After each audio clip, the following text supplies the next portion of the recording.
சிலுவையின் நிழலில் அனுதினம் அடியான் சாய்ந்திழை பாரிடுவே.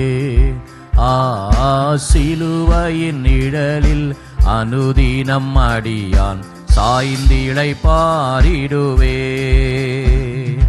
சிலுவையின் அன்பின் மறைவில் கிருபையின் இனிய நிழலில், சிலுவையின் அன்பின் மறைவில் கிருபையின் இனிய நிழலில், ஆத்துமநேசரின் அருகில், ஆத்துமநேசரின் அருகில் அடைகிறேன் ஆறுதல் மனதில். சிலுவையின் நிழலில் அனுதினம் அடியான் சாய்ந்திழை பாரிடுவே. சிலுவையின் நிழலில் அனுதினம் அடியான் சாய்ந்திழை பாரிடுவே. பாவ பார சுமையத சோர்ந்தே தளர்ந்த என் ஜீவியமே. பாவ பார சுமையத சோர்ந்தே தளர்ந்த என் ஜீவியமே. சிலுவை அண்டை வந்ததினான் சிறந்த சந்தோஷம் கண்டதினான். சிலுவை அண்டை வந்ததினான் சிறந்த சந்தோஷம் கண்டதினான். இளைப்படையாது மேலோகம், இளைப்படையாது மேலோகம் ஏகுவேன் பரந்தே வேகம். சிலுவையின் நிழலில் அனுதினம் அடியான் சாய்ந்திழை பாரிடுவே. சிலுவையின் நிழலில் அனுதினம் அடியான் சாய்ந்திழை பாரிடுவே. எவ்வித கொடிய இடருக்கும் அஞ்சேன் இயேசுவை சார்ந்து நிற்பே. எவ்வித கொடிய இடருக்கும் அஞ்சேன் இயேசுவை சார்ந்து நிற்பே. அவனியில் வியாகுலம் வந்தான் அவரையே நான் அண்டிக் கொண்டான். அவனியில் வியாகுலம் வந்தான் அவரையே நான் அண்டிக் கொண்டான். அலை மிக மோதிடும் அண்ணா, அலை மிக மோதிடும் அண்ணா ஆறுதல் அளிப்பதாய் சொன்னார். சிலுவையின் நிழலில் சாய்ந்திழை பாரிடுவே. சிலுவையின் நிழலில் அனுதினம் அடியான் சாய்ந்திழை பாரிடுவே. இன்பம் சுரந்திடும் துரு இன்னல்கள் மறந்திடுவே. இன்பம் சுரந்திடும் திருமொழி கேட்டேன் இன்னல்கள் மறந்திடுவே. திருமறையின் இசை நாதம் தேனிலும் இனிய வேதம். திருமறையின் இசை நாதம் தேனிலும் இனிய வேதம். தருமெனக்கானந்த சந்தோஷம், தருமெனக்கானந்த சந்தோஷம் தீர்க்கும் என் இதயத்தின் தோஷம். சிலுவையின் நிழலில் அனுதினம் அடியான் சாய்ந்திழை பாரிடுவேன். சிலுவையின் நிழலில் அனுதினம் அடியான் சாய்ந்திழை பாரிடுவே. பாவ பார சுமையத சோர்ந்தே தளர்ந்த என் ஜீவியமே. பாவ பார சுமையத சோர்ந்தே தளர்ந்த என் ஜீவியமே. சிலுவை அண்டை வந்ததினான் சிறந்த சந்தோஷம் கண்டதினான். சிலுவை அண்டை வந்ததினால் சிறந்த சந்தோஷம் கண்டதினால் இளைப்படையாது மேலோகம், இளைப்படையாது மேலோகம். ஏகுவின் பரந்தே வேகம், சிலுவையின் நிழலில் அனுதினம் அடியான் சாய்ந்திளை பாரிடுவேன். சிலுவையின் நிழலில் அனுதினம் அடியான் சாய்ந்திளை பாரிடுவேன். ஹல்லேலூயா. அவர் ஒருபோது கைவிட மாட்டார். சிக்கிட்டு இருக்கிற எதையுமே மீட்டு அவர் தோள்களின் மேல் போட்டுக்கொண்டு மகிழ்ச்சியோடு திரும்பி வருகிற கர்த்தர். ஆண்டவருக்கு மகிமை உண்டாவதாக. இந்த நாளிலே நாம் ஜெபத்திற்கு கடந்து வர ஆண்டவர் கிருபை தந்தார்.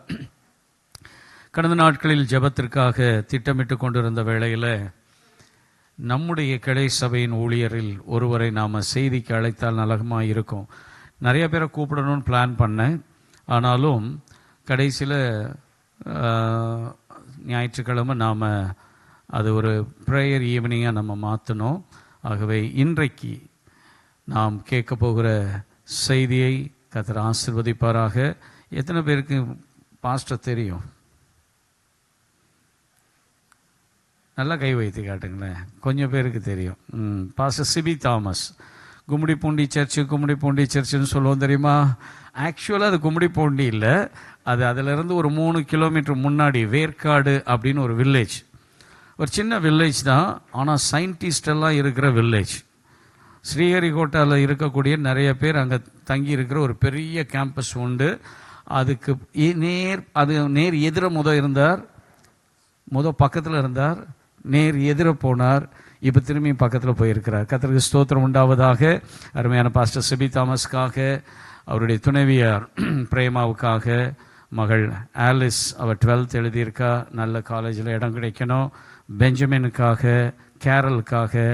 அவர் எங்களை விட பெரியவர், எங்களை விட பெரிய குடும்பம் உடையவர். நாங்கள்லாம் 4 பேராக இருக்கோம், அவர் 5 பேர் உடையவர். ஆண்டவர் நல்ல ஒரு கிருபைகளை கத்த கொடுத்துருக்கிறார். அவரோடு கூட தம்பி ஜோயல், கொஞ்சம் எழுந்து நில்லுங்க, கைகளை தட்டி 2 பேரையும் வரவேற்போமா? தம்பி ஜோயல் ஒரு நிறுவனத்தில் ஒர்க் பண்ணிட்டு இருக்கிறாப்புல. ஆனால் நீங்கள் பார்த்தீங்கன்னா கோயில் குட்டி மாதிரி எப்போ பாருங்கள் சர்ச்சை பெருக்கு மாப்போடு. இப்போ தான் கல்யாணம் ஆச்சு, ஆனாலும் சரி வந்து சபையில் எல்லா வேலையும் செய்யக்கூடிய ஒரு நல்ல தம்பி. Thank you so much. அமர்ந்து கொள்ளுங்கள். இந்த மாலை வேளையில் ஒரு தீர்க்க தரிசனமான தேவனுடைய வார்த்தையை கொடுக்கக்கூடிய ஒரு நல்ல ஊழியக்காரர். அவர் சொல்லும்போது, சில நேரத்தில் பேசும்போது, ஜெபிக்கும்போது, வசனத்துக்குள் இருக்கக்கூடிய நாம் காண தவறின ஒரு காரியங்கள் எல்லாம் பேசுகிற ஒரு கிருபையை தந்திருக்கிறார். அவர் வார்த்தையை வாயில் வைத்திருக்கிறார். இந்த மாலை வேளையில் கர்த்தருடைய வார்த்தையை கொண்டு வருவார். Thank you pastor. ரொம்ப சந்தோஷம். ரொம்ப வருஷத்துக்கு முன்னாடி நான் வந்து பிரசங்கம் பண்ண இங்கே வந்திருக்கேன். இப்போ டபுளாக வந்திருக்கிறேன். அதில் நீங்கள் பார்த்தீங்கன்னா ரொம்ப ஒல்லியாக இருப்பேன், இப்போ ரொம்ப பரிபூர்ணமாயிட்டேன். ஸோ எனக்கு ஒரு நல்ல ஆவிக்குரிய தகப்பன். நிறைய பேர் சொல்லுவாங்க ஒரு 13 வருஷம்தான் பாஸ்டர் தெரியும் அப்படின்னு. கிடையாது. நான் ரட்சிக்கப்பட்ட 1999 நாளில் இருந்து இந்த தாசர்களை பார்த்து வளர கர்த்தர் எனக்கு கிருபை தந்தார். ஆண்டவர் என்னை தொட்டார். அவருடைய வார்த்தையிலிருந்து நான் நிறைய விஷயங்களை கற்றுக்கொள்ள, அவருக்கு கீழே இருந்து நிறைய பார்க்க உதவி செய்தார். ரொம்ப நேசித்த பாஸ்டர் ஜாஸ்வாவும் பாஸ்டர் தேவமணி அவர்களுக்கு ரொம்ப நன்றி. இந்த வாய்ப்பை எனக்கு தந்திருக்கிறாங்க. ரொம்ப மறுதளிச்சு நான் வர்றதுக்கு. ஆனால் அதுக்கு அடுத்த நாள் ஆண்டவர் என் கூட பேசிட்டார். பேசும்போது சில வார்த்தைகளை சொல்லி அனுப்பியிருக்கிறார். சபைகளுக்கு சொல்ல வேண்டியதை கர்த்தர் பேசுவார். என்னோட அருமையான அக்கா இருக்கிறாங்க, யுவாக்கா இருக்கிறாங்க, இந்திராக்கா இருக்கிறாங்க. ஸோ என்னோட பாஸ்டர் சாம் இருக்கிறாங்க. எங்கள் கிராமங்களுக்கு சமீபமாக ரொம்ப ஆசீர்வாதமாக இருக்கிறாங்க. அவங்க ஒரு இடத்துல ஒரு வாலிபர் மீட்டிங் நடத்தணும். ரொம்ப அற்புதமாக ஆண்டவர் பயன்படுத்திக்கிட்டு இருக்கிறார் பாஸ்டரை. இப்போ நாங்கள் நிறைய பிளான் வச்சுருக்கிறோம். தொடர்ந்து ஜெபிங்க. இந்த சபையின் மூலமாக அந்த ஜிசிஎம் சபை ஆசீர்வதிக்கப்படுறதுக்கு கர்த்தர் வச்சிருக்கிறார். உங்களுக்கு ரொம்ப நன்றி. ரொம்ப வருஷத்துக்கு முன்னாடி ஒரு கார் ஒன்று கொடுத்தீங்க, நிறைய ஊழியங்களை செஞ்சிடுச்சு. ரொம்ப வயசாக இருக்குது இப்போ அந்த காருக்கு. நிறைய கிராமங்கள் அதை எந்த நோக்கத்தோடு அதை வாங்கினீங்களோ, வாங்க ஆண்டவர் உதவி செய்தாரோ, அந்த நோக்கத்தை நிறைவேற்றுவதற்கு கர்த்தர் உதவி செஞ்சிருக்கிறார். பல ஊழியக்காரனுடைய குடும்பத்தில் ஏற்பட்ட சில கடினமான சூழ்நிலை, வியாதி, நெருக்கடிகள் வரும்போது கூட அந்த வண்டி சுமந்து கொண்டு போக கர்த்தர் உதவி செய்தார். அது சத்திரத்துக்கு சுமந்து கொண்டு போச்சு. ஆமென். ஸோ இந்த சபையை குறித்து நம்ம தினம் ஜெபம் பண்ணிட்டு இருக்கும்போது ஆண்டவர் ஒரு காரியம் சொன்னார். நான் அப்படியே ஜெபம் பண்ணிகிட்டே இருந்தேன். இந்த சபை எப்படிப்பட்ட சபைன்னா, உன்னத பாட்டு 5 தேவனை விட்டுட்டு, நேசரை விட்டுட்டு தேடுகிற சபை இல்லை. லூக்கா 10 அவரை முன்பாக நிறுத்தி நோக்கி கொண்டிருக்கிற சபை. அதனால உருள வேண்டியதில்லை, புரள வேண்டியதெல்லாம் இல்லை. கர்த்தர் நம் நடுவில் இருக்கிறார். அல்லேலூயா, அல்லேலூயா. ஈ மைனர். துதிக்கும் கனத்துக்கும் பாத்திரரே, தூயவரே எந்தன் துணையாளரே, துதிக்கும் மகிமைக்கும் பாத்திரரே, மகிமையே எந்தன் மனவாளரே, ஆராதனை ஆராதனை ஆராதனை உமக்கே ஐயா, ஆராதனை ஆராதனை ஆராதனை உமக்கே ஐயா. உந்த நாமம் அறிந்த என்னை, உம்மேல் வாஞ்சை கொண்ட என்னை விடுவித்து உயர்த்திடுவி, உயர்த்தியே மகிழ்ந்திடுவி. உந்த நாமம் அறிந்த என்னை, உம்மேல் வாஞ்சை கொண்ட என்னை விடுவித்து உயர்த்திடுவி, உயர்த்தியே மகிழ்ந்திடுவி. துதிக்கு பாத்திர நீரல்லவோ, கனத்துக்கு பாத்திர நீரல்லவோ, துதிக்கு பாத்திர நீரல்லவோ, மகிமைக்கு பாத்திர நீரல்லவோ. கைகளை உயர்த்தி ஆண்டவருக்கு ஒரு நல்ல ஸ்தோத்திரம் சொல்லுவோமா?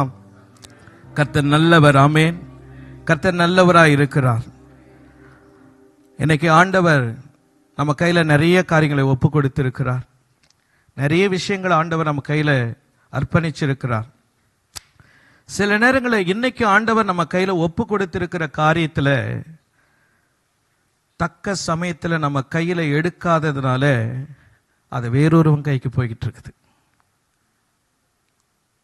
உண்மையாகவே இன்னைக்கு ஆண்டவர், நீ கையெழுத்திட வேண்டிய காரியங்களை நீ கையெழுத்திட்டே ஆகணும். நீ அமர வேண்டிய அரியணையில நீ தான் அமர்ந்தாகணும்.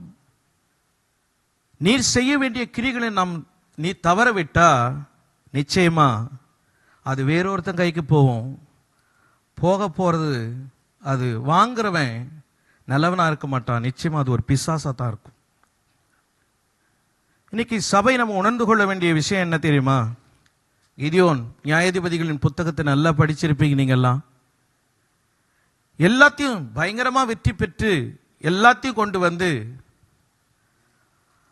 அவன் சேபாவையும் சல்முனாய்ங்கிற 2 விரோதிகளை கொண்டு வந்து நிற்க வச்சுட்டு அவன் சொல்லுகிறான், 8ஆம் அதிகாரம், நியாயாதிபதிகளின் புத்தகம் 8ஆம் அதிகாரம் 20வது வசனத்தை நீங்கள் எடுத்து வாசியுங்க. வசனம் சொல்லுகிறது, தன் மூத்த குமாரனாகிய எத்தேரை நோக்கி, நீ எழுந்து இவர்களை வெட்டி போடு என்றான். அந்த வாலிபன் இளைஞனானபடினாலே பயந்து பட்டயத்தை உருவாதிருந்தானாம். அவன் யாரோட பையன் தெரியுமா? ஒரு பராக்கிரமசாலியோட பையன். பட்டயம் கட்டும்போது வீரப்பட்டியலில் கட்டப்பட்டவன். ஒரு வீரனுக்கு தான் பட்டயம் கட்டியிருப்பாங்க. நிச்சயமா அவன் ஒரு பட்டயத்தை கட்டியிருக்கிறான். பெரிய பராக்கிரமசாலியோட பையன், அவன் மூத்தவன். அந்த இடத்தை பிடிக்க வேண்டிய இடத்துல வந்ததுனால அவனுக்கு ஒரு தடையும் கிடையாது. சத்ரு ஈஸியாக கையில் கிடைச்சிட்டான். அவங்க அப்பா ஓடி ஓடி எல்லாத்தையும் முடிச்சுட்டு அவன் கூட இருந்த எல்லா விரோதிகளையும் தகர்த்துட்டு சும்மா எடுத்து உருவி வெட்ட வேண்டியவனை அவன் உரையின் மேல கையம் வைக்கல, உருவி எடுக்க வேண்டியதை எடுக்காமையும் போயிட்டான். என்ன நடந்தது தெரியுமா? ஐயா, சபையே, இன்னைக்கு சபை செய்ய வேண்டிய வேலைகளை செய்யாததுனால நீங்களும் நானும் செய்ய வேண்டிய வேலையை செய்யாததுனால அந்த இடத்துக்கு ஒருத்தன் வரான். அவன் பேச்சு எப்படி தெரியுமா இருக்குது? ரொம்ப அன்பா பணிவா தயவா பேசிட்டு வரான். அவன் பேர் அபிமெலேக்கு. அப்படியே நீங்கள் அந்த 9ஆம் அதிகாரம் படிச்சிட்டிங்கன்னா அவன் ரொம்ப தயவா பேசிட்டு வரான். அவன் சொல்கிறான், நானும் உம்முடைய வம்சத்தான் அல்லவா, நானும் இந்த குடும்பத்தில் ஒருவன் அல்லவா. அவன் பார்த்தான், அந்த சீட்டு காலியாக இருந்துச்சு. அவன் நைஸாக நயமாக பேசிட்டு உள்ளே வரான். உள்ளே வந்தவன் நயமாக பேசிட்டு அவன் உள்ளே வருகிறவனை எப்படி வருகிறான்னா, அவனிடத்தில் நான் பார்த்த விஷயம் என்னன்னா, அவன் முதல்ல அங்கே இருக்கிற காசையை எடுத்து கத்தி வாங்குறான். நீங்கள் வாசித்து பார்த்தா தெரியும். அவன் 3வது வசனம் 9ஆம் அதிகாரம், நியாயாதிபதிகளின் புத்தகம் 9ஆம் அதிகாரம் 3வது வசனத்தை வாசித்து பாருங்க. அப்படியே சீகேமில் இருக்கிற சகல பெரிய மனுஷரின் காதுகளும் கேட்க இந்த வார்த்தைகள் எல்லாம் அவனுக்காக பேசினார்கள். அவன் நம்முடைய சகோதரன் என்று அவர்கள் சொன்னதினாலே அவர்கள் இருதயம் அபிமெலேக்கை பின்பற்ற சாய்ந்தது. அவர்கள் யாகால் பேரித்தின் கோயிலிருந்த 70 வெள்ளிக்காசை எடுத்து கொடுத்த உடனே, அதனால அவன் டிபார்ட்மெண்ட்ல ஆளு சேர்க்கிறான். எப்படி தெரியுமா சேர்க்கிறான்? வீணரும் போக்கிரிமானவர்களை சேர்க்கிறான். அந்த தேசத்தின் நிலைமை எப்படி இருந்திருக்கும் பாருங்க. ஆனா இதே ஒரு எத்தேர் அந்த இடத்துக்கு வந்திருந்தான்னு வச்சுக்கோங்க, அந்த நிலைமை வேற மாதிரி மாறி இருக்கும். ஏன்னா கிதியோனுக்கு தெரிஞ்சிடுச்சு, கண்டிப்பா என்னோட காலம் முடியும் போது இவன் தான் வரணும் என்பது தேவ திட்டமா இருந்திருக்கும். அவன் அதை இழந்துட்டான். ஒரு சத்ரு வருகிறான். அவன் வரலாறு, அவன் எடுக்கிற ஸ்டெப் எல்லாம் பார்த்தா காசை வாங்கிட்டான். அதனால என்ன செஞ்சான்னா, அவனுக்கு ஆளே கிடைக்காத மாதிரி வீணரும் போக்கிருமானவர்களை நிர்வாகத்தில் சேர்க்கிறான். தேசத்தினுடைய நிலைமை என்ன இருக்கும், அந்த டிபார்ட்மெண்ட் நிலைமை என்ன இருக்கும். அவன் எவ்வளவு பயங்கரமான ஒரு சூழ்நிலை செய்யறான் பாருங்க. இந்த காசை கொண்டு போய் ஒன்றும் செய்யலைங்க, வீணரும் போக்கிருமானவர்களை சேர்த்துட்டா. 5வது வசனத்தை வாசிச்சிட்டீங்கன்னா வாசிங்க. தகப்பன் வீட்டுக்கு போய்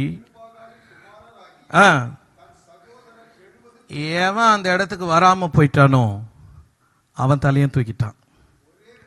ஒரே கல்லின் மேல் வைத்து 70 பேரையும் வெட்டி போட்டானான். இன்னைக்கு நம்ம நினைக்கிறோம், நான் விட்டுட்டா 2 விஷயம் நம்ம யோசிப்போம். நான் விட்டுட்டா இந்த இடத்துக்கு யாரும் வரமாட்டாங்க. நினைக்கவே நினைக்காதீங்க, சத்ரு ஒருத்தர் இருக்கிறான். அவன் சூழ்ச்சியோடு ஒரு ஆளை கொண்டு வந்து அங்கே வச்சு, அவன் தேவை என்ன தெரியுமா? கொலாப்ஸ் பண்ணுறது தான். திட்டத்தை கெடுக்கிறதுக்கே வருவான் பாருங்க. அவங்க கிட்டே நல்லா பேசினான், இடத்தையும் பிடிச்சிக்கிட்டான், காசும் வாங்கிக்கிட்டான், கத்தியும் வாங்கிட்டான், அவன் தலையும் சேர்த்து தூக்கிட்டான். இப்படிப்பட்ட வேதனையான நேரம், சுதந்திரவாளியாக இருக்க வேண்டியவன் சுதந்திரிக்காமல் போனது. இன்னைக்கு சபை செய்ய வேண்டிய வேலை. யாரோ ஒருவரோடு கர்த்தர் பேசிக்கிட்டு இருக்கிறார். நீ நானும் செய்ய தவறினால் நினச்சிக்குங்க, நான் மட்டும் தப்பிச்சிருவேன், நிச்சயமாக எனக்கு எந்த பாதிப்பும் வராது. எப்படி பாஸ்டர் சொல்லி ஜெபம் பண்ணும்போது ஜெபம் பண்ணாங்க, இந்த மூலையில் இருக்கிற இந்த சபை இந்த உலகத்தில் ஒரு அசைவை கொடுக்கறது உண்மையானா, நிச்சயமாக உன்னைய குறித்து கர்த்தர் ஒரு கணக்கும் திட்டமும் வைத்திருக்கிறார். ஹல்லேலூயா. அவருடைய திட்டத்தை கையில் எடுக்காமல் விட்டுறதுனால எவ்வளோ பெரிய பேரிழப்புக்கு வந்தான். ரொம்ப மோசமான நிலைமைக்குள்ளே போச்சு. கடைசியாக ஒருத்தர் தப்பிச்சு வந்தான். அவனுடைய விலாவரியை சொல்கிறான். 17வது வசனம், 9ஆம் அதிகாரம் 17வது வசனத்தை நீங்கள் வாசிங்க. இன்று குடும்பத்துக்கு விரோதமாக எழும்பி 70 பேரையும் ஒரே கல்லின் மேல் கொலை செய்து அவருடைய வேலைக்காரியின் மகனாகிய அபிமெலேக்கு உங்கள் சகோதரனானபடினால அவனை சீகேம் பட்டணத்தாருக்கு என்ன பண்ணிட்டீங்க? ராஜாவாக்கிட்டீங்க. இன்னைக்கு 10 பேர் சேர்ந்து ஒருத்தரை உற்சாகப்படுத்திட்டாங்கன்னா அதுல ஒரு ஊழியம் உருவாயிடுது. நிறைய விஷயங்கள் நடந்துகிட்டு இருக்குது. இன்னைக்கு கர்த்தர் உங்க கூட பேசிக்கிட்டு இருக்கிறார். நீங்க செய்ய வேண்டிய வேலையை தயவு செஞ்சு சொல்றேன், உங்களுக்கு வாய்ப்பும் தருணமும் ஆண்டவர் வச்சிருப்பாருன்னா உடனே போய் கையில் எடுங்க. அதுக்குரிய பலனையும் ஞானத்தையும் கர்த்தர் தருவார், நிச்சயமா தருவார். ஏன் தெரியுமா? நான் இந்த ஊழியத்துக்கு அழைக்கப்பட்டு வரும்போது எனக்கு நிறைய தெரியுமானா எனக்கு தெரியவே தெரியாது. ஒரு தகப்பன் தன் பிள்ளைக்கு சொல்லிக் கொடுப்பது போல எங்கள் பாஸ்டர் எனக்கு நிறைய விஷயங்கள், நான் புகழ்ந்து பாட வரல, கர்த்தரை பாடி மகிமைப்படுத்த தான் வந்திருக்கிறேன். நிறைய விஷயங்களை நான் கற்றுக்க எனக்கு சில நேரங்களில் நல்ல மீட்டிங்ஸ் எல்லாம் பிளான் பண்ணிவிடுவேன். ஒரு ஃபோன் பண்ணுவேன் பாஸ்டருக்கு, இந்த மாதிரி பண்ணியிருக்கேன் பாஸ்டர் ஒன்றே ஒன்று தான் சொல்லுவாங்க, மீட்டிங்கை நீ தான் நடத்தணும். நான் யாருக்காவது தகவல் சொல்லியிருப்பேன். எனக்கு பல காரியங்கள் இன்றைக்கி கும்மிடிப்பூண்டியில் இருக்கிற நிறைய பாஸ்டர்ஸ்க்கு நம்ம சபை என்னன்னு தெரியும், என் தலைமை போதகர் யார், பாஸ்டர் தேவமணி பாஸ்டர் யார் என்பதை தெரிந்து கொள்ளுகிற அளவுக்கு கர்த்தர் நடத்துவாரானா, அவர் எனக்கு நியமிக்கிற காரியத்தை, என் தகப்பனாய் ஆவிக்குரிய தகப்பன் எனக்கு சொல்லுகிற காரியத்தை அப்படியே கீழ்ப்படிந்ததுனால எனக்கு நிறைய ஆசீர்வாதங்களை கர்த்தர் தந்திருக்கிறார். கைகளை உயர்த்தி ஒரு ஆமீன்னு சொல்லுவோமா? எனக்கு அந்த இடத்துக்கு நீங்கள் வாங்க. உங்களுக்கு ஆண்டவர் குறித்திருக்கிறத, ஏதோ ஒரு காரியத்தை குறித்திருப்பார், ஏதோ ஒரு காரியத்தை திட்டம் பண்ணியிருப்பார். சபை நீங்கள் அந்த இடத்துக்கு வருவீர்களானா நிச்சயமாக கர்த்தர் உங்களையும் ஆசீர்வதிப்பார். ஒரு சத்துரு வரமாட்டான். இன்னைக்கு யார் வரக்கூடாது தெரியுமா? சத்துரு வரக்கூடாதுங்க. சுதந்திரவாளிகளாகிய நாம ஆவிக்குரிய அனுபவத்தில் வளர்த்து கொண்டு இருக்கிற கர்த்தர் நம்மளை எதுக்கு உருவாக்கிட்டு இருக்கிறார்? எதுக்கு அபிஷேகத்தை கொடுத்திருக்கிறார்? எதுக்கு அவருடைய வார்த்தையை நமக்கு கற்றுக் கொடுத்திருக்கிறார்? நாம செய்ய வேண்டியதை நாம செய்தாதான் இந்த தேசம், இந்த சபை ஆசீர்வதிக்கப்பட்டிருக்கும்.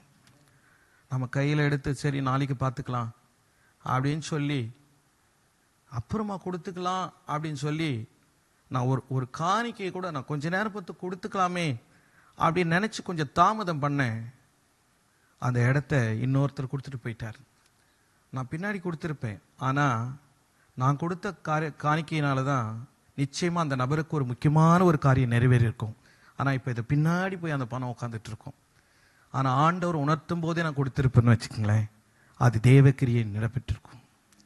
இன்னைக்கு கர்த்தர் அப்படிப்பட்ட காரியங்களை உங்களை எழுப்புவாரனா, ஏவி கொண்டிருப்பாரனா, வாய்ப்புகள் வருமானா, தருணம் வருமானா, விட்டுறாதீங்க. கர்த்தர் நிச்சயமாக உன்னையும் என்னையும் கொண்டு செய்ய வேண்டிய காரியத்தை அவர் செய்து முடிக்க கர்த்தர் போதுமானவராக இருக்கிறார். ஆமீன். ஒன்று, நீ கையில் எடுக்க வேண்டியதை எடுத்தாதான் ஒரு பெரிய ஜெயம் இருக்கிறது. ரெண்டாவது ஒரு விஷயம், எப்பவுமே நம்ம ஒன்று நினச்சிக்கிட்டு இருக்கிறோங்க, நம்ம நினைக்கிறத தான் கர்த்தர் நினைக்கணுங்கிற ஒரு எண்ணம் நமக்கு வரவே கூடாது. நம்ம பிரம்மாண்டமாக நிறைய யோசிச்சுக்கிட்டு இருப்போம். நம்முடைய எண்ணங்களுக்கு மாறாக தான் கர்த்தர் சில நேரங்கள் அவர் யோசிச்சு வச்சிருப்பார். நம்ம நினைக்கிற எல்லா காரியமும், எல்லா முடிவுகளும் நாம நினைக்கணும். இந்த கிதியோன் பாருங்க, எல்லாத்தையும் பிடிச்சிட்டு எல்லாம் பலிகள்லாம் செலுத்திட்டு, அந்த பலிகள் எல்லாம் செலுத்திட்டு அவன் நியாயாதிபதியின் புத்தகம் 6ஆம் அதிகாரத்தில் தேவனுடைய தூதன் வந்து பேசுறான், பலிகள்லாம் செலுத்துறான், அவனுக்கு செய்ய வேண்டிய எல்லா முறைகளை செஞ்சுட்டு உடனே அந்த 22வது வசனத்தை நீங்க வாசிச்சீங்கன்னா, 24 வாசிங்க, சாரி 23 24 கூட சேர்த்து வாசிங்க.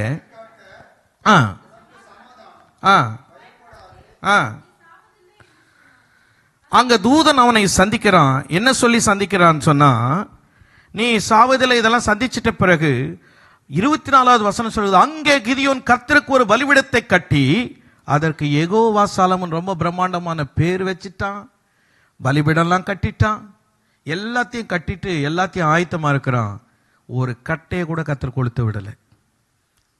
ஒரு கட்டை, ஒரு புறா குஞ்சை கூட அந்த இடத்துல பலியிட விடலை. 25வது வசனத்தை நீங்கள் வாசித்து பார்த்தா, அன்று ராத்திரிலே கர்த்தர் அவனை நோக்கி, நீ உன் தகப்பனுக்கு இருக்கிற காளைகளில் ஒரு வயதான 2ஆம் காலை கொண்டு போய் உன் தகப்பனுக்கு இருக்கிற பாகாலின் பலிபீடத்தை தகர்த்து அதன் அருகே இருக்கிற தோப்பை வெட்டி போட்டு இந்த கற்பாரின் உச்சியிலே பாங்கான ஒரு இடத்தில் உன் தேவனாகிய கர்த்தருக்கு ஒரு பலிபீடத்தை கட்டு. அவன் கட்டினதுக்கு பேரெல்லாம் சூப்பராக இருந்துச்சு. ஊழியத்தை ஆரம்பிச்சுட்டு நான் வரும்போது, எங்கே இடம் பார்த்துக்கிற அப்படின்னாரு. இந்த மாதிரி ஒரு இடம் பாஸ்டர், கொஞ்சம் வயல் நிலமாக தான் இருக்குது. அப்படியா? ஒரு வார்த்தை இன்னமும் எனக்கு பாஸ்டர் மறந்துட்டாங்களா எனக்கு தெரியாது. நான் பாஸ்டர் ஜாஸ்வா கிட்ட வந்து நெருங்கி சேர்வதற்கு எனக்கு பாஸ்டர் தேவமணி அவங்க தான் வாய்க்காலாக இருந்தாங்க. வந்து கேட்டு, பாஸ்டர் நான் அந்த மாதிரி ஊழியத்தை தொடங்க போகிறேன், இந்த மாதிரி எனக்கு ஆண்டவருடைய அழைப்பு இருக்குது, திட்டத்தெல்லாம் கேட்டுட்டாங்க. எங்கே தொடங்க போகிறேன்? இந்த மாதிரி ஒரு இடம் இருக்குது. அங்கே என்ன இருக்குது? இந்த மாதிரி ஒரு பெரிய குவார்டர்ஸ் இருக்குது, பெரிய ஆட்கள் இருக்கிறாங்க, ஒரு 4-5 வீடு தான் இருக்குது, மற்றபடி பக்கத்தில் கொஞ்சம் ரோடு இருக்குது அப்படின்னு நான் ரொம்ப சிம்பிளாக சொல்கிறேன். இல்லை இது ஏதாவது மாற்றி விட்டுருவார்னு. ஒரே ஒரு வார்த்தை, நீ வனாந்தரத்தில் கூப்பிடுகிற சத்தமாயிரு. போய் கூப்பிடு. அந்த இடம் வனாந்தரமாக இருந்தாலும் உன்னை கொண்டு செய்ய வேண்டியதை கர்த்தர் செய்து முடிப்பார். அது கர்த்தர் கட்டின பலிபீடம். நம்ம நினைக்கிறோம், இவன் நினைச்சிட்டான், இவன் என்னமோ நினைச்சிட்டு பேரெல்லாம் பிரம்மாண்டமாக வச்சுட்டான். ஒரு கட்டையும் கொளுத்துல, ஒரு புறா குஞ்சம் வெட்டலை, ஒரு காலையும் வெட்டலை. ஆனால் ஆண்டவர் சொல்லிட்டாரு, நீ போய் நான் சொல்லுகிற இடத்துல ஒரு பலிபீடத்தினை செய், கட்டு. கர்த்தர் உங்களுக்கு என்ன சொல்றாரோ, நீங்கள் நினைக்கிறத தான் ஆண்டவர் பேசணும்னு சொல்லி பிடிவாதெல்லாம் பிடிக்கக்கூடாது. ஆண்டவர் ஒரு பெரிய திட்டத்தை வச்சிருப்பார். அவர் என்ன யோசிக்கிறார், அவர் என்ன நினைக்கிறார், அவர் என்ன சொல்லுகிறாரோ அந்தபடி நீங்கள் செய்து பாருங்க. நிச்சயமா கர்த்தர் நம்ம வாழ்க்கையில் ஒரு பெரிய மாற்றத்தை தருவார். இன்னைக்கு நிறைய பேர் நான் கேட்பேன், நம்ம சர்ச்சில் இருக்கிற விசுவாசியை சிலரை கேட்டால், என்னம்மா பாஸ்டிங்கில் இருக்கிறேன் பாஸ்டர், ஒரு 7 நாள் பாஸ்டிங் இருக்கிறேன் பாஸ்டர். என்ன பாஸ்டர், ஒரு காரியத்துக்காக ஒரு வேலைக்காக நான் ரொம்ப தீர்மானிச்சிருக்கிறேன் பாஸ்டர். 2 இடம் வந்திருக்குது எனக்கு, ஆனால் எனக்கு அதில் கொஞ்சம் விருப்பம் இல்லை பாஸ்டர். ஆனால் ஒரு நல்ல கம்பெனிலேருந்து, நான் எதிர்பார்க்குற ஒரு கம்பெனிலேருந்து வரணும், அதனால் ஒரு 7 நாள். இவ்வளவு இவ்வளவு இவ்வளவு பயங்கரமான ஒரு கடினமில் உள்ள இருதயம் உள்ள தேவனா நாம் ஆராதிக்கிறோம். அவர் இரக்கத்தில் ஐஸ்வர்யம் உள்ள தேவன். நான் ஆராதிக்கிற தேவன் அவர் சர்வ வல்லமுள்ள தேவன். அவர் நமக்கு செய்யாம யாருக்குங்க செய்ய போறாரு? அவர் நமக்கு செய்யதாங்க. அவர் நமக்கு என்ன செஞ்சிருக்கிறார், எவ்வளவு. அவர் சொல்றாரு, நான் என்னையே உங்களுக்காக கொடுத்திருக்கும் போது மீதியானவைகள் அருளாதிருப்பது எப்படி? நம்ம எங்க இருக்கணும், எப்படி வாழணும்னு அவர் ஒரு பெரிய வரைபடமே போட்டு வச்சிருக்கிறார். அதுக்கேற்ற வழிகளில் தான் கற்று நம்ம நடத்திட்டு போக பார்க்குறேன்.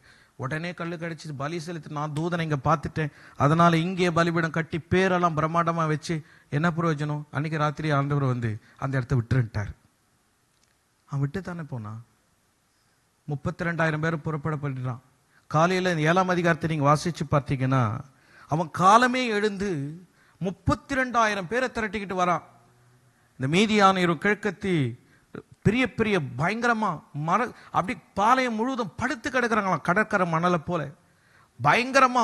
அவர்கள் எல்லாம் படுத்து திரளாய் பள்ளத்தாக்கில் படுத்து இருந்தாங்களாம். அவருடைய ஒட்டகங்கள் கணக்கிலையாம், கடற்கரை மணலை போல இருக்குது. இவன் பார்த்தா எதிரிகள் பயங்கரமா இருக்கிறாங்க.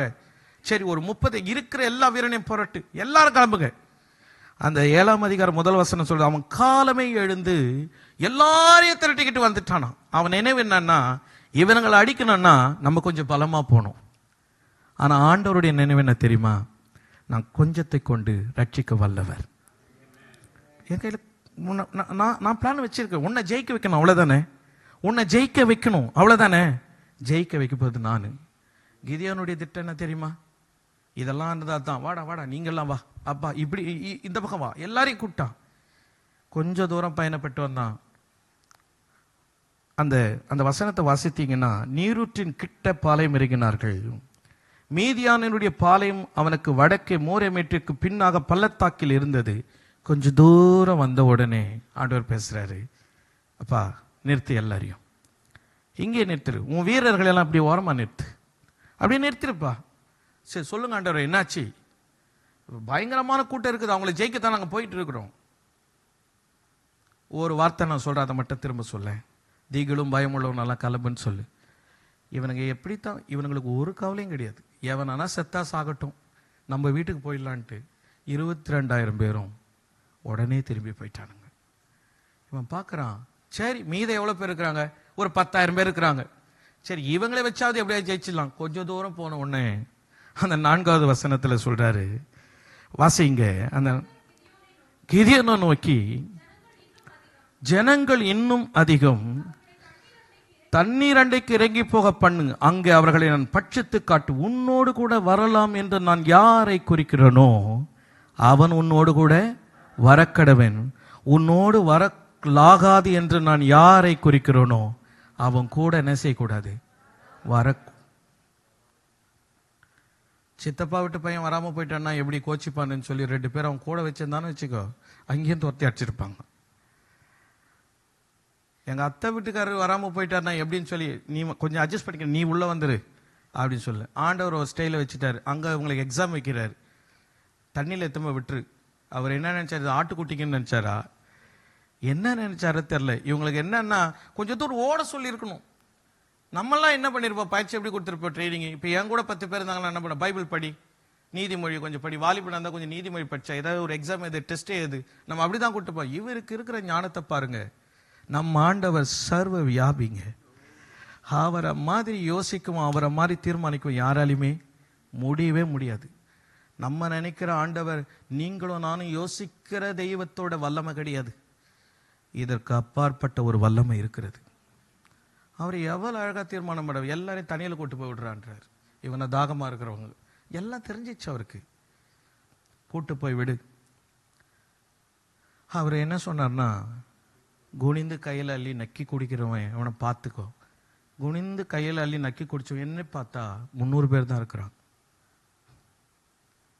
மீதி 9700 பேரையும் இப்போ அவன் நினைச்சது என்ன, இதுவே 32,000 பேரை கூட்டு வந்தான். இப்போ ஆண்டவர் அதையும் அதில் 22 முதல்ல அனுப்பிட்டார். அதுக்கப்புறம் ஒரு 9,700 மைனஸ் பண்ணிட்டார். இப்போ கையில் இருக்கிறது 300 பேர். நான் அந்த எப்படி சொல்லியிருப்பேன், சரி வாங்க போகலாம் அப்படின்னு தொய்வாக பேசியிருப்பேன். ஆனால் எனக்கு என்ன நினைக்கிறேன்னா, கிதியோன் நினைச்சிருப்பான் வாங்க போகலாம். ஏன் தெரியுமா, அவர் குறித்திருக்கிறத நிறைவேற்ற வல்லவர் இருக்கிறார். அவர் நமக்கு முன்பாக போகிறார். ஏன்னா அவர் திட்டம் பண்ணியிருக்கிறார். அவர் தான் யாரை அனுப்ப வேண்டும் என்று குறித்திருக்கிறார். பார்த்தா நம்ம நினைச்சதெல்லாம் எதுவுமே நடக்கலை. அவங்கள கூட்டு போனதுன்னா வசனம் சொல்லுது, அவர்கள் ஆண்டவர் வச்சதுனால தான் அந்த 300 பேரும் விடாய்த்திருந்தும் துரத்தி அடிச்சாருங்க. ஆனால் இவனுக்கு 32,000 பேரும் கூட்டு போயிருந்தான்னு வச்சுக்கோங்களேன், இவனுக்கு தாகம் எடுக்குது, பசி எடுக்குதுன்னு ஓடிட்டு இருப்பானுங்க.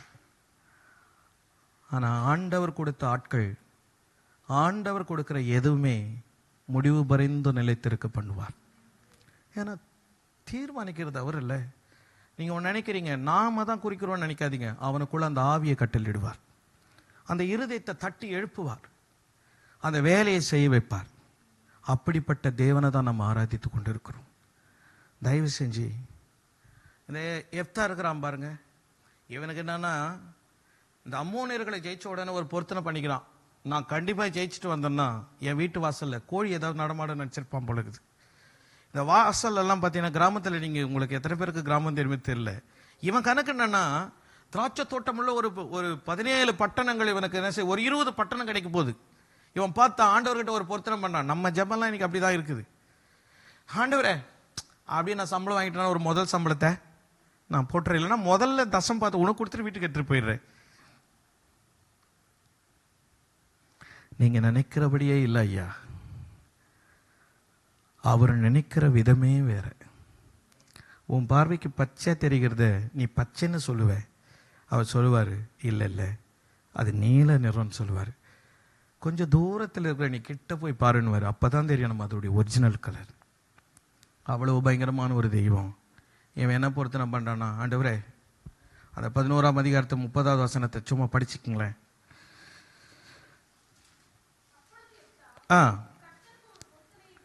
கர்த்தருக்கு ஒரு பொருத்தனையை பண்ணி, தேவரி அம்மோன் புத்திரன் என் கையில நீ ஒப்பு கொடுத்துட்டீங்க வச்சுக்கா, ஒப்பு கொடுத்தால் நான் அம்மோன் புத்திரிடத்தில் சமாதானத்தோடு திரும்பி என் வீட்டுக்கு வருவோம். பார்த்தீங்களா, நான் வந்த உடனே என் வாசல்ல என்னமோ எப்படி இருந்தாலும் ஒரு ஆட்டுக்குட்டி இருக்கும், இல்லைன்னா ஒரு கோழி இருக்கும், மிஞ்சி போனா எதனா ஒரு காலை நடமாடும், அவ்வளவுதானே அவர் கணக்கு, அவருடைய நினைவு.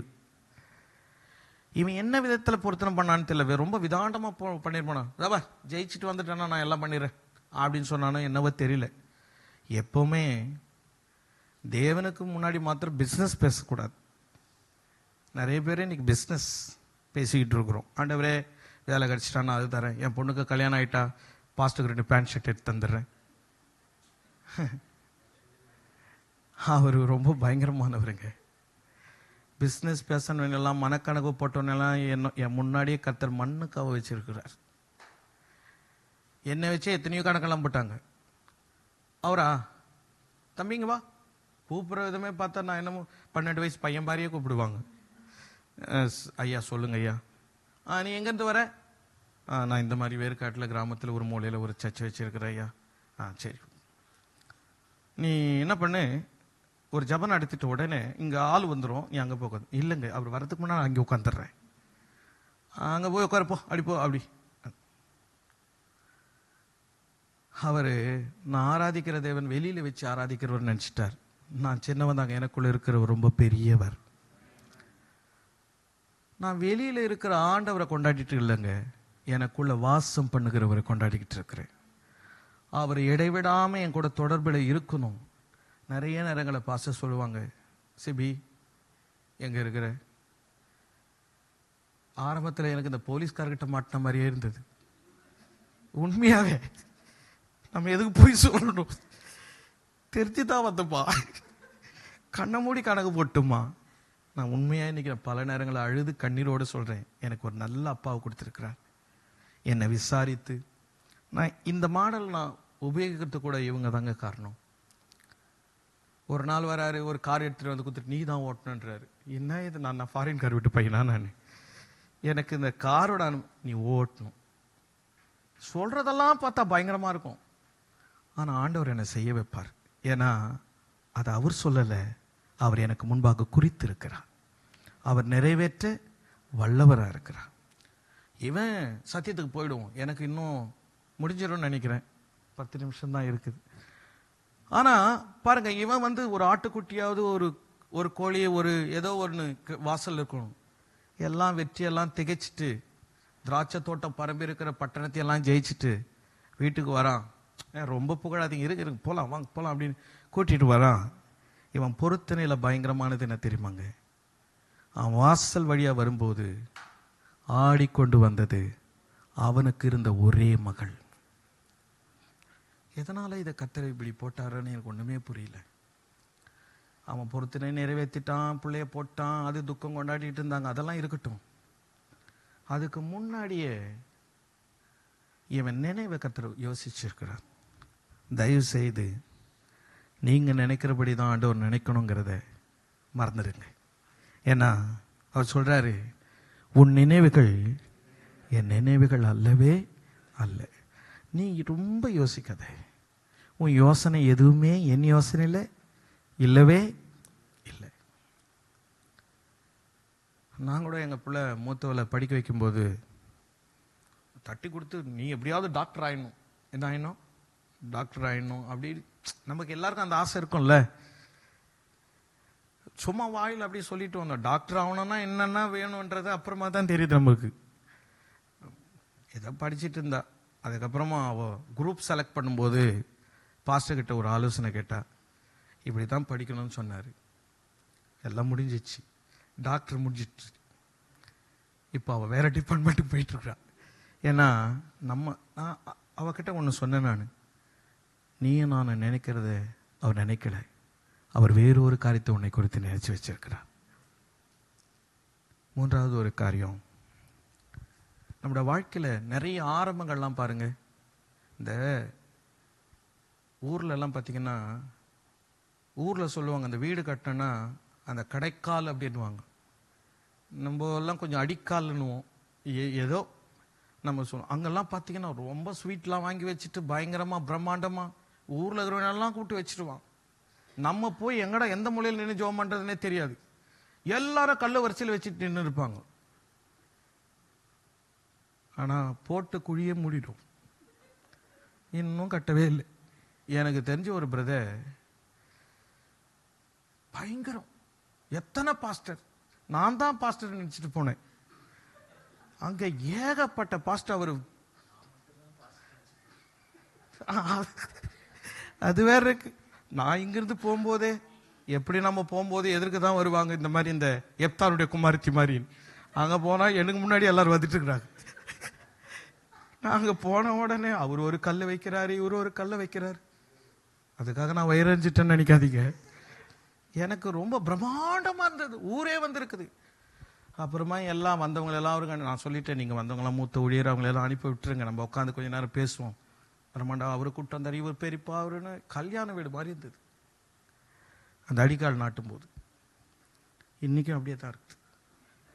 அது ஏன்னே தெரில. இன்னைக்கு நம்மளோட ஆரம்பங்கள் வந்து ரொம்ப பயங்கரமாக இருக்குது, ஆனால் முடிவு ரொம்ப மோசங்க. நம்ம கணக்கிடும்போது ஒன்று நினைக்கணும்,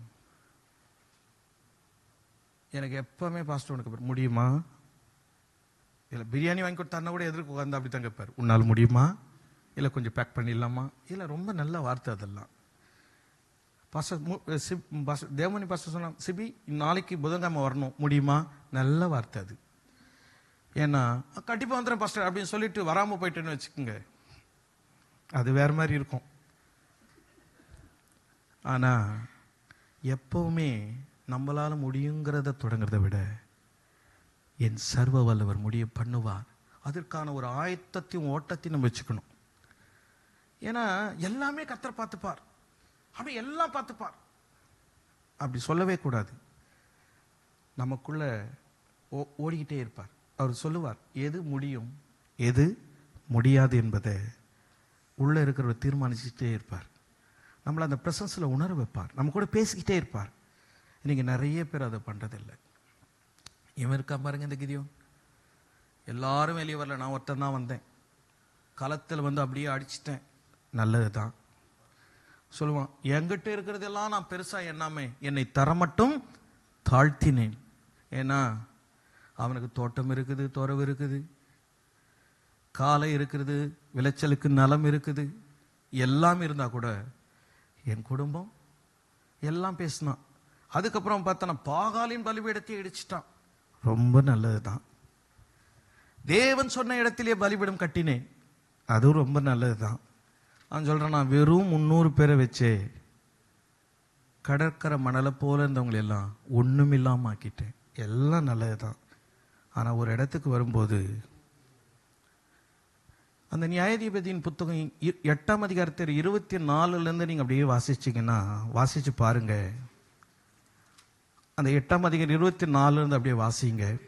கிதியோன் அவர்களை நோக்கி, உங்களிடத்தில் நான் ஒரு காரியத்தை கேட்கிறேன், நீங்கள் அவரவர் கொள்ளையிட்ட பொன் கடுக்கண்கள் என்கிட்ட என்ன செய்யுங்க, இந்த பார் இந்த கிளாத்தை பிரிச்சு போடுறேன், எல்லாத்தையும் என்ன செய்யுங்க, ஒரு பக்கம் வெற்றி களிப்பு, ஒரு பக்கம் நிறைய ஐஸ்வர்யம். வளர்ந்துட்டார், பெரிய ஆளாயிட்டார், சம்பளம் பெருசாயிடுச்சு, நிறைய ஒரு ட்ரெஸ்லாம் மாறிடுச்சு, ஷூ போடுற கம்பெனிக்கு போயிட்டாரு, சிஸ்டமில் தான் உட்கார்றாரு, டேபிள் தான் எல்லாம். அன்னைக்கு என்ன சொன்னார், ரொம்ப தாழ்மையாக இருந்தேன். 1700 சேக்களை கண்ணில் பார்த்த உடனே அவர் வேற மாதிரி டிசைன் பண்ணுறார். வேதம் சொல்கிறது, அவன் ஏபோத்தை உண்டாக்கி வைத்தான், எல்லாரும் அதை பின்பற்றி சோரம் போனார்கள், கிதியோனுடைய வீட்டுக்கும் கண்ணியாயிருந்தது. தேவனுடைய பிள்ளையே,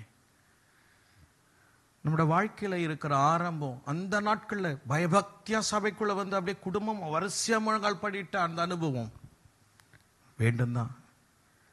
ஆனால் இன்னைக்கு நம்ம என்ன நிலைமையில இருக்கிறோம், நம்முடைய நிலைகள் எந்த இடத்துல போய் முடிஞ்சிருக்குது, ரொம்ப பரிசோதித்து பார்க்க வேண்டிய விஷயம். கர்த்தர் உங்களை ஆசீர்வதிப்பாராக. இந்த வார்த்தை உங்களோடு கூட தேவன் பேசியிருக்கிறார். கர்த்தர் நிச்சயமாய் உங்களை நடத்துவார்.